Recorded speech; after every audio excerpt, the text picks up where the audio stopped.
Hola, este es el Bikesec del 2012. Soy un rider de aquí de Badía del Vallés.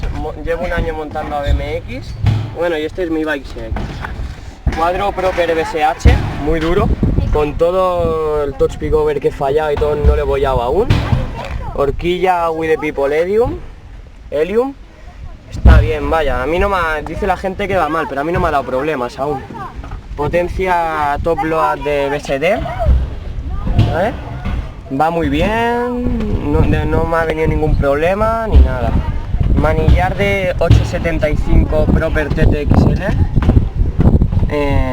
alto, largo, va bien, vaya, y no se rompe. Manguitos Odie, vaya, casi todo el mundo los lleva. Las bielas son Magnell, nuevas ya de hace poco.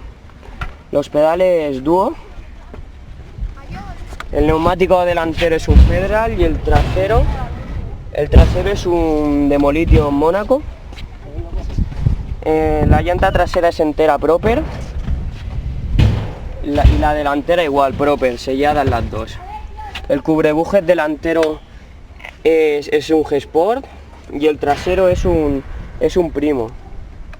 Y cadena Shadow, que todo el mundo la lleva, vaya. Lado Uniter de 25 dientes. Y las dos estriberas, las Magnell.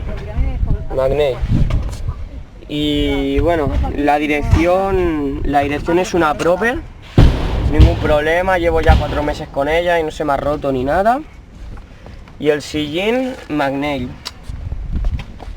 Ya está. Show me the side streets in your life.